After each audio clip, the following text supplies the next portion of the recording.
Alors, dans n'importe quel parcours d'outils, de la même façon qu'on peut ajouter des chaînes, bien sûr, on peut en enlever. Alors, je reviens dans mon bouton les mots géométrie, dans lequel j'avais 5 chaînes. Je vais en enlever une, mais je ne sais pas laquelle. Je vais enlever, en fait, le périmètre extérieur. C'est laquelle? Bon, dans l'ordre, c'est probablement la 5e, mais je ne me rappelais pas. Regardez, si je clique sur une chaîne, elle devient en surbrillance. Donc, je peux facilement trouver quelle chaîne à enlever. C'est celle-là que je veux enlever. Et il y a une autre façon aussi, c'est que je peux, avec la flèche, aller cliquer sur une chaîne et elle apparaîtra en surbrillance. Ici, c'est ma chaîne 5. Je clique dessus et le bouton droit de la souris me permet de l'effacer. Delete chain. Et je reviens avec 4 chaînes.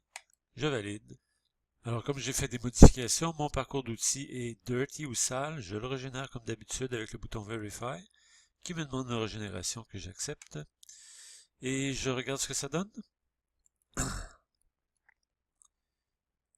Si je me rapproche des angles, ben je constate évidemment ce que je savais, c'est que j'ai des angles aigus dans mon dessin, mais comme j'utilise un couteau rond, ça va de soi, il y a quelque chose qui ne fonctionne pas dans mon affaire. Alors je devrais faire quoi? Ajuster ma géométrie. Mais je vais le faire tout de suite avec la commande filet dans ce cas ici, filet chains. On me demande de choisir des chaînes. Je vais choisir mon triangle et mon rectangle. Évidemment, le cercle n'est pas touché par cette commande-là. Je valide. Le parcours m'offre un rayon de 1/4 de pouce. J'utilise un couteau d'1/4 de pouce, donc je vais mettre le rayon à 1/8 de pouce. Je valide. Et ça me semble correct. Qu'est-ce qui se passe? Regardez, la géométrie a été changée, mais le parcours a été modifié par la même occasion. Alors, je peux vérifier. Je régénère. Et normalement, le parcours d'outils devrait s'adapter à la géométrie. Et c'est le cas.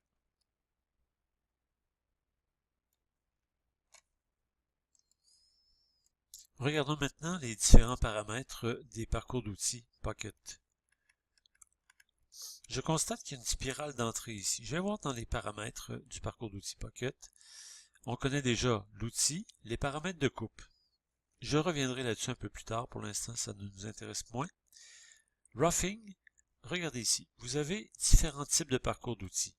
Dans le cas présent, c'est le mode zigzag qui est utilisé. Je tasse volontairement ma fenêtre comme ça et je prends Constant Overlap, juste pour voir ce que ça donne. Quand je clique là-dessus, je peux, dans la fenêtre qui est ici, régénérer le parcours avec une simulation. Voyez-vous, Preview Toolpath. Et je verrai le résultat tout de suite, ce que ça peut donner. Alors on voit le parcours changer. Parallèle spirale, le bouton qui est ici, Preview Toolpath, me permet de voir tout de suite ce que ça donnera, etc., etc. Donc, c'est un avantage. Plutôt que de sortir, régénérer, la régénération se fait automatiquement et je vois tout de suite ce que ça donne. Alors, c'est avantageux pour ça. Dans ce cas ici, je viens de changer pour parallèle spirale. Autre paramètre, Entry Motion. On voyait tout à l'heure des spirales, n'est-ce pas? À tous les parcours d'outils. C'est un parcours d'entrée. Je peux le désactiver en cliquant sur Off. Qu'est-ce que ça donne si je simule mon parcours? Mes spirales disparaissent. Donc, le parcours d'entrée, dans certains cas, est pratique, mais dans d'autres cas, non. Alors, dans ce cas-ci, je l'ai enlevé. Pour le reste, Finishing, passe de finition. On va conserver ça pour l'instant aussi, sans y toucher. Et il y a un autre paramètre qui est important, c'est Depth Cuts. Que veut dire Depth Cuts? C'est aussi valide pour les contours que pour les poches.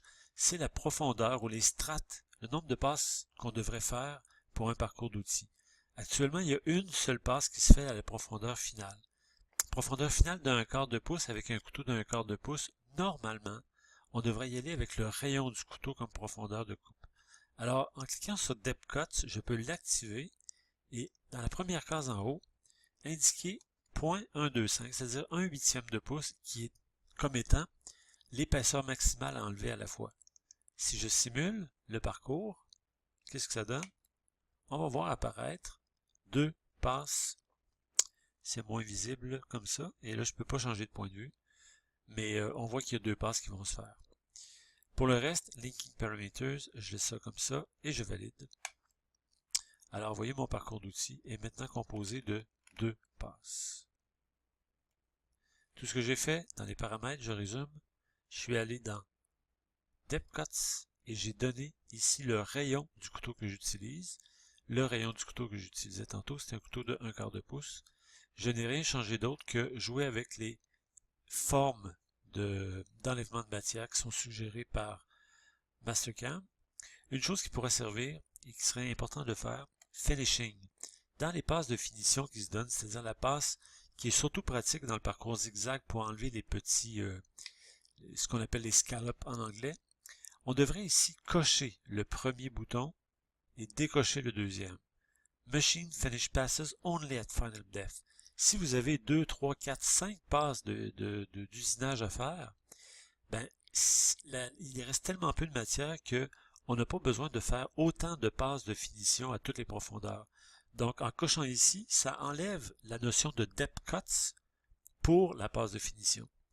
Et en décochant celui-là, c'est que toute la finition va se faire par périmètre et non à la fin de tous les périmètres. Alors, c'est ce que je suggère pour sauver beaucoup de temps. Je valide. Je simule avec mon Verify. Et on regarde le résultat final. Une passe, 2 passes, le parcours zigzag. Notez que peut-être certains petits éléments vont rester ici. Ça dépend de quoi et je termine là-dessus. Dans le parcours, dans les paramètres, dans le parcours roughing parallèle spirale, vous avez le step over percentage, c'est-à-dire le chevauchement du couteau d'une passe à l'autre. Actuellement, il est à 75%. Si le chevauchement était de 50% ou de 25%, il y aurait donc beaucoup moins ou beaucoup plus de passes. Je m'explique.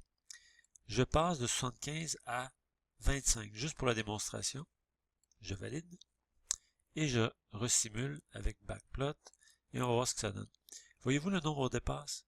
Il y a beaucoup plus de passes qui se font parce qu'il y a un pourcentage du couteau de 1/4, seulement 1/4 du diamètre qui est utilisé à la fois. Donc beaucoup plus de passes. C'est peut-être un peu trop. D'après moi, autour de 60, ça devrait nous permettre d'enlever tous les résidus de matière. On va vérifier ça. Qu'est-ce que ça nous donne? Et voyez que juste à 60%, c'est beaucoup mieux. Il ne reste absolument plus de matière. Terminé.